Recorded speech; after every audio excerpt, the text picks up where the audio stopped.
মই বিভিন্ন ঠাইত দেখিছোঁ যে তেখেতে একেবাৰে যি ধৰণে ডিঙি ফুলাই যিবিলাক কথা কৈ আছে সেইবিলাক কথা বাস্তৱত ৰূপ দিয়াৰ ক্ষেত্ৰত যে কোনো তেওঁ কাম কৰিব নোৱাৰে সেইটো এটা বাস্তৱসন্মত কথা।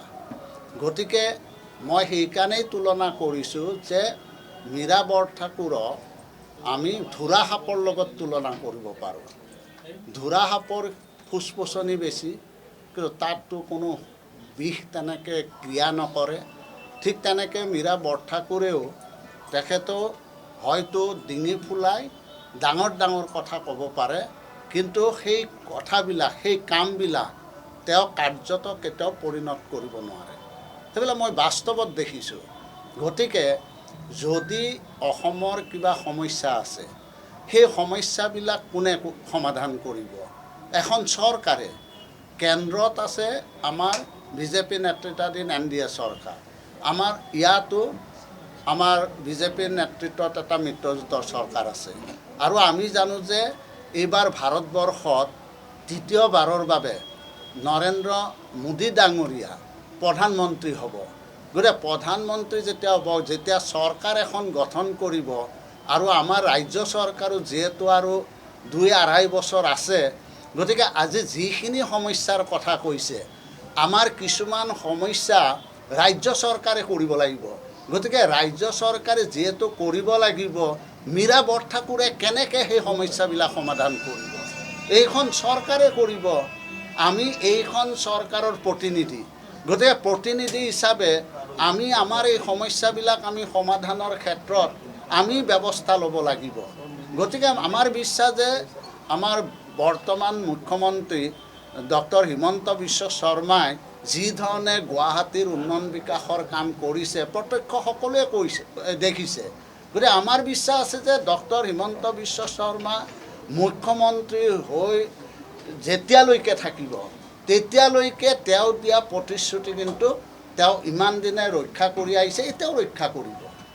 ভূমিহীনক মাটি পট্টা দিয়াটোতো প্ৰত্যেকবাৰ ইলেকশ্যনৰ সময়তে আহে, কিন্তু পৰিলক্ষিত হৈছে যে যোৱাটো ইলেকশ্যনতো কোৱা হৈছিলে ভূমিহীনক মাটি দিয়াৰ কথা। নাই, চাওক, এতিয়া ডক্টৰ হিমন্ত বিশ্ব শৰ্মাৰ নেতৃত্বত যেতিয়া তেওঁ চৰকাৰ হ'ল, চৰকাৰ হোৱাৰ পিছতেই আমাৰ যিখিনি অসমৰ খিলঞ্জীয়া মানুহ আছে সেই খিলঞ্জীয়া মানুহক প্ৰথমতে পট্টা দিয়াৰ কাৰণে তেখেতে প্ৰতিশ্ৰুতি প্ৰদান কৰিছিল। সেই প্ৰতিশ্ৰুতি অনুসৰি ইতিমধ্যে বসুন্ধৰা 1, বসুন্ধৰা 2ৰ দৰে আমাৰ যিবিলাক চৰকাৰী মাটিত বহু বছৰ ধৰি মানুহে বসবাস কৰি আছে, যিবিলাক চিলিঙত যোৱা মাটি চৰকাৰী মাটি হৈছে, সেইবিলাকত যিসকলে মাটিৰ পট্টা পোৱা নাছিল সেইসকলক মাটিৰ পট্টা দিয়া, দেৱোত্তৰৰ মাটি, VGR, PGRৰ মাটি পট্টা দিয়াৰ ক্ষেত্ৰত আজি কিমান 1947 চনৰ পিছত এই প্ৰথমবাৰৰ কাৰণে এনেধৰণৰ বৃহৎ ব্যৱস্থা গ্ৰহণ কৰিছে।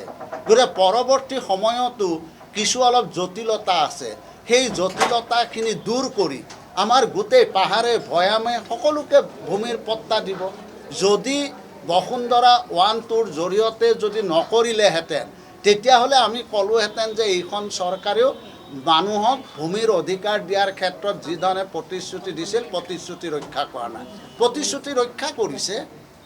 মিত্ৰজোঁটৰ এগৰাকী জ্যেষ্ঠ নেতা হিচাপে আজি ৰাজেন বৰুৱাই এটা মন্তব্য কৰিছে, ন বিজেপি আৰু পুৰণি বিজেপি এটা পাৰ্থক্য ব্যৱধানৰ সৃষ্টি কৰিছে, যে অনুপাতে মুখ্যমন্ত্ৰী ডাঙৰীয়াই ব্যৱস্থা গ্ৰহণৰো সক্ৰিয় প্ৰদান কৰিছে।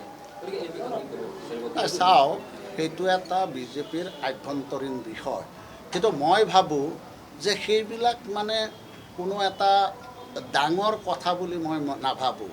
কাৰণ কিবা কথাত কিবা হয়তো তেওঁৰ কিবা এটা হয়তো কথা থাকিব পাৰে, কিবা হয়তো তেওঁৰ তেনেধৰণৰ অভিযোগ থাকিব পাৰে।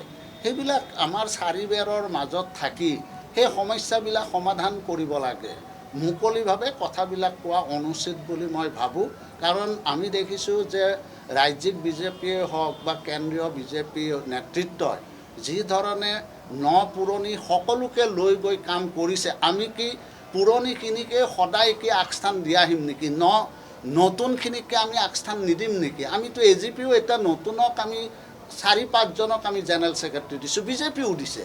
বিজেপিৰ যদি কমিটিখন চাই বহুত নতুনক তেওঁলোকে মানে স্থান দিছে।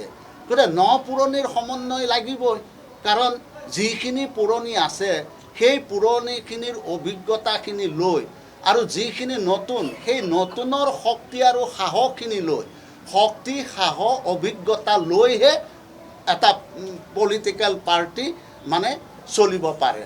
গতিকে পুৰণি সকলোকে লৈ চলিছে। গতিকে এইটো মই ভাবোঁ যে কোনো ডাঙৰ অভিযোগ নহয়।